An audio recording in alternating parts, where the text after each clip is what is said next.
तो what's up wrestle fans, welcome to wrestle bulletin. तो guys welcome है रेसलिंग अपडेट्स की एक और नए वीडियो में। और अब बिना देरी के बढ़ते हैं अपनी पहली अपडेट की तरफ। सबसे पहली अपडेट जुड़ी है मायरो AKA रूसेव से। तो गाइस मायरो को लेकर फाइटफुल सिलेक्ट ने ये रिपोर्ट शेयर की है कि मायरो के AEW कॉन्ट्रैक्ट एंड होने में अभी काफी ज्यादा टाइम बचा हुआ है, बट उन्होंने AEW कंपनी से रिलीज मांगा है, जिसके पीछे का रीजन ये बताया जा रहा है कि AEW में मायरो के लिए अब क्रिएटिव प्लान्स नहीं है और इसी वजह से मायरो को दिसंबर 2023 के बाद से किसी भी शो में बुक नहीं किया गया है। हालांकि इस ड्यूरेशन में मायरो इंजर्ड भी थे, बट उन्हें फिट हुए काफी टाइम हो गया है। फिर भी AEW ने अभी तक उनका रिटर्न नहीं कराया है, जिससे परेशान होकर फाइनली मायरो ने AEW कंपनी लीव करने का डिसीजन लिया है। और मायरो का ऐसे अचानक रिलीज मांगने का रीजन ये भी हो सकता है कि WWE उनमें इंटरेस्टेड हो और उन्होंने मायरो को WWE में रिटर्न करने के लिए अप्रोच किया हो, जिसकी वजह से मायरो ने ऐसे अचानक AEW छोड़ने का फैसला लिया है। तो देखते हैं कि टोनी खान मायरो की ये रिक्वेस्ट मानकर उन्हें रिलीज करते हैं या फिर नहीं। नेक्स्ट अपडेट रिलेटेड है निक ऑल्डिस और एडम पियर्स के मैच से। तो भाई आप लोगों को पता ही होगा कि एडम पियर्स और निक ऑल्डिस पहले NWA कंपनी में रेसल किया करते थे और WWE ने जब से दोनों को मैनेजर का रोल दिया है, तब से फैंस इन दोनों के बीच मैच देखना चाहते हैं। तो इसको लेकर एडम पियर्स ने अभी एक वीडियो में ये बोला था कि वो स्मैकडाउन के जनरल मैनेजर को फेस करने के लिए रिंग में वापस आ सकते हैं, जिसके जवाब में निक ऑल्डिस का रिप्लाई आप स्क्रीन पर देख सकते हो, जिसमें ऊपर रिस्पेक्ट और लेगेसी के बारे में जो बातें कही गई हैं उसे हटा दें। तो निक ऑल्डिस ने ये कहा है, so you are asking if I would step in the ring with you, time will tell, जिसका मतलब आप समझ ही गए होंगे कि निक ऑल्डिस टाइम आने पर इसका आंसर देंगे। और इन दोनों की ये जो बहस हुई है उसके बाद फैंस ने ये स्पेकुलेशन स्टार्ट कर दी है कि ये बहस इन दोनों के मैच के स्टोरी लाइन की स्टार्टिंग हो सकती है। और अभी सर्वाइवर सीरीज भी आने वाली है, तो क्या पता सर्वाइवर सीरीज में ही हम लोगों को इन दोनों का मोस्ट अवेटेड मैच देखने को मिल जाए।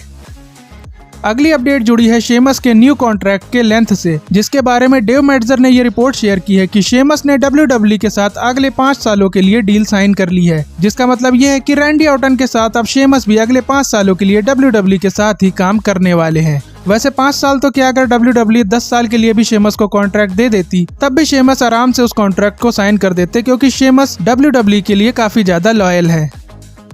अगली अपडेट जुड़ी है आसुका से, जिन्होंने ट्विटर पर अपनी इंजरी अपडेट शेयर की है, जिसमें उन्होंने बताया है कि उन्होंने नी सर्जरी के बाद रिहैब स्टार्ट कर दिया है, बट वो अभी तक रिंग में करने वाली एक्टिविटीज के लिए फिट नहीं हुई हैं। और इस अपडेट के बाद अब ये भी क्लियर हो गया है कि आसुका इस साल तो अपना रिटर्न नहीं कर पाएंगी। और अगर आसुका की नी का रिहैब बहुत ही अच्छा गया तो ही चांसेस है कि वो रॉयल रंबल में अपना सरप्राइज रिटर्न करें, नहीं तो फिर रेसलमेनिया तक उनका रिटर्न करना मुश्किल ही होगा। अगली अपडेट जुड़ी है वुमेन्स डिवीजन के मिड कार्ड चैंपियनशिप से। तो गाइज इस बात के रूमर्स तो आपको काफी टाइम से सुनने को मिल ही रहे होंगे कि WWE वुमेन्स डिवीजन में भी इंटरकॉन्टिनेंटल चैंपियनशिप और US चैंपियनशिप को जल्द ही इंट्रोड्यूस करने वाली है। तो इसको लेकर PWN ने अभी जो लेटेस्ट अपडेट शेयर की है उसके हिसाब से ये रूमर अब सच होने वाला है, क्योंकि रिपोर्ट्स के अकॉर्डिंग अभी भी वुमेन्स डिवीजन के मिड कार्ड चैंपियनशिप पर WWE काम कर रही है और जल्द ही CCO triple H in titles को इंट्रोड्यूस भी कर देंगे, ताकि फीमेल सुपरस्टार्स के लिए वुमेन्स डिवीजन में और भी ज्यादा अपॉर्चुनिटीज क्रिएट हो सके। वैसे मुझे तो लगता है कि रेसलमेनिया के पहले तक ट्रिपल एच इन टाइटल्स को इंट्रोड्यूस कर सकते हैं, क्योंकि फिर WWE रेसलमेनिया में इनका पहला चैंपियन क्राउन करा सकती है, जो कि इन टाइटल को हाइप करने के लिए काफी बढ़िया रहेगा। नेक्स्ट अपडेट रिलेटेड है लूचा ब्रोस से, जिनके बारे में मैंने आपको 2 महीने पहले ही बता दिया था कि ये दोनों भाई WWE के साथ डील साइन करने वाले हैं। और अब ये सच भी हो चुका है, क्योंकि फाइटफुल सिलेक्ट की रिपोर्ट के अकॉर्डिंग लूचा ब्रदर्स ने WWE के साथ मल्टी ईयर डील साइन कर ली है। और मेन बात यह है कि ये दोनों NXT स्किप करके सीधा मेन रोस्टर पर अपना डेब्यू करने वाले हैं और हो सकता है कि WWE जल्द ही इनका डेब्यू करा दे, जिससे टैग टीम डिवीजन में कुछ इंटरेस्टिंग चीजें हम लोगों को देखने को मिले। और मैं तो पर्सनली ये चाहता हूँ कि WWE इनको हील टैग टीम बनाकर WWE में लाए, क्योंकि जितने भी लूचाडोर्स WWE में हम लोगों को देखने को मिलते हैं वो सब बेबी फेस ही होते हैं, जिनकी हाइप थोड़े ही दिन में कम हो जाती है, जिसका रिसेंट एग्जांपल ड्रैगन ली है। तो WWE को डेफिनेटली लूचा ब्रोस के साथ कुछ नया ट्राई जरूर करना चाहिए। अगली अपडेट जुड़ी है WWE के फॉर्मर सुपरस्टार अल्बर्टो डेल रियो से, जिनको लगता है कि वो WWE में अपना रिटर्न कर सकते हैं, क्योंकि उनकी विंस मैकमैन के साथ काफी अच्छी बॉन्डिंग है। और उन्होंने विंस मैकमैन के ऊपर सेक्सुअल असॉल्ट का जो केस लगा हुआ है उस पर भी विंस मैकमैन की साइड ली है इंटरव्यू में। बट उन्होंने ये भी एग्री किया है कि अगर विंस मैकमैन कंपनी में वापस आते हैं तो ही उनके कंपनी में रिटर्न करने के चांसेस बनते हैं, नहीं तो उन्हें खुद नहीं पता कि न्यू अथॉरिटी उन्हें किस तरह से देखती है। तो भाई अल्बर्टो डेल रियो की बातें सुनकर तो लगता है कि उन्हें अभी भी उम्मीद है कि वो WWE में अपना रिटर्न कर लेंगे, बट आई डोंट थिंक कि WWE अब उनको कंपनी में वापस लाएगी, क्योंकि उन्होंने पास्ट में बहुत सी ऐसी कंट्रोवर्सीज की हैं जिससे WWE उनको अवॉइड ही करेगी, और खासकर ट्रिपल एच तो उन्हें बिल्कुल भी कंपनी में वापस नहीं लाएंगे। तो उन्हें WWE में आने की उम्मीद छोड़ के AEW की ओर ट्राई करना चाहिए। अगली अपडेट जुड़ी है केविन ओवेंस के कॉन्ट्रैक्ट स्टेटस से। तो गाइस, केविन ओवेंस का कॉन्ट्रैक्ट जनवरी या फरवरी में एंड हो जाएगा, बट केविन ओवेंस ने अभी तक अपना कॉन्ट्रैक्ट रिन्यू नहीं किया है, जिसकी वजह से ऐसे रूमर्स चल रहे हैं कि केविन ओवेंस AEW ज्वाइन करने के बारे में सोच रहे होंगे। और इन रूमर्स के बारे में जब टोनी खान से पूछा गया तो उन्होंने कहा कि वो केविन ओवेंस को AEW में लाने के लिए कितनी भी बड़ी डील देने के लिए रेडी हैं, और इसके चक्कर में अगर उनकी सारी अर्निंग एग्जॉस्ट भी हो जाए तो भी उन्हें कोई भी प्रॉब्लम नहीं है। और टोनी खान के ऐसे आंसर की वजह से अब ये कंफर्म कह सकते हैं कि केविन ओवेंस अगर जल्दी कॉन्ट्रैक्ट रिन्यू नहीं करते हैं तो AEW उन्हें कॉन्ट्रैक्ट जरूर ऑफर करेगी। बट टोनी खान भी जानते हैं कि केविन ओवेंस WWE के लॉयल बंदे हैं, तो उनके WWE लीव करके AEW ज्वाइन करने के चांसेस ना के बराबर ही होंगे। अगली अपडेट जुड़ी है WWE women's champion Nia Jax से, जिन्होंने एक इंटरव्यू में बेकी लिंच के अगेंस्ट अपनी चैंपियनशिप डिफेंड करने की बात कही है, जिसमें उन्होंने कहा है कि वो मानती हैं कि Becky Lynch one of the greatest है इस बिजनेस में, और बेकी ने इस बिजनेस के लिए बहुत ही ज्यादा वर्क किया है, तो वो टाइम ऑफ डिजर्व भी करती हैं। बट आई होप कि जब वो रिटर्न करेंगी तो हम दोनों एक बार फिर से एक दूसरे को फेस करेंगे, क्योंकि नाया जैक्स को लगता है कि बेकी के साथ उनका बिजनेस अभी भी एंड नहीं हुआ है। तो होप करते हैं कि बेकी तक नाया जैक्स का ये चैलेंज पहुंच जाए और वो नाया जैक्स को फेस करने के लिए जल्द ही अपना रिटर्न कर लें WWE में, क्योंकि वैसे भी बहुत लंबा वेकेशन हो गया है उनका, और नाया जैक्स की तरह फैंस भी उन्हें काफी ज्यादा मिस कर रहे हैं वुमेन्स डिवीजन में।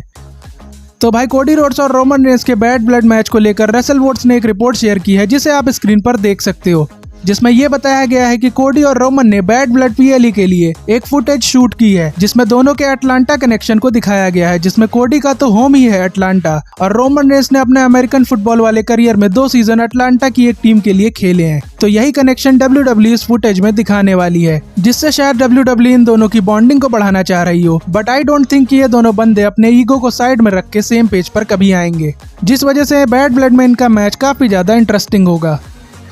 अब बढ़ते हैं अपनी फाइनल अपडेट की तरफ, जो जॉन सीना के रिटायरमेंट टूर से रिलेटेड है, या फिर ये भी कह सकते हैं कि एक स्पॉइलर है जॉन सीना के रिटायरमेंट टूर के एक मैच का, क्योंकि रिपोर्ट्स के अकॉर्डिंग WWE जॉन सीना और लोगन पॉल का मैच प्लान कर रही है रिटायरमेंट टूर के लिए। और इसके अलावा जॉन सीना के रिटायरमेंट टूर को लेकर एक और अपडेट सामने आई है, जिसके according John Cena retirement tour पर किन सुपरस्टार्स को फेस करना चाहते हैं उन सभी नेम्स की लिस्ट जॉन सीना ने WWE क्रिएटिव टीम को दे दी है, जिसमें लोगन पॉल का नाम भी है। तो बहुत ज्यादा चांसेस है कि ये मैच हम लोगों को डेफिनेटली देखने को मिलेगा, क्योंकि लोगन पॉल काफी टाइम से इस मैच की डिमांड कर रहे थे, और जब जॉन सीना ने अपना रिटायरमेंट टूर अनाउंस भी नहीं किया था तब ऐसे रूमर्स भी सुनने को मिल रहे थे कि जॉन सीना और लोगन पॉल की फ्यूड हो सकती है किसी बड़े शो के लिए। और अब अगर जॉन सीना ने खुद लोगन पॉल के साथ मैच करने को कह दिया है तो ये तो कंफर्म है कि जॉन सीना और लोगन पॉल का मैच हम लोगों को रिटायरमेंट टूर पर जरूर देखने को मिलेगा। वैसे अगर आप भूल गए हो तो आपको याद दिला दूं कि जॉन सीना रिटायरमेंट टूर पर सिर्फ 36 डेट पर ही WWE के साथ काम करने वाले हैं। तो ऐसे में अंदाजा लगाया जाए तो मुश्किल से 10 से 15 सुपरस्टार ही ऐसे होंगे जिनको जॉन सीना से लड़ने का मौका मिलेगा, और इसमें लोगन पॉल का भी नाम है, तो ये लोगन पॉल के लिए काफी बड़ी बात है।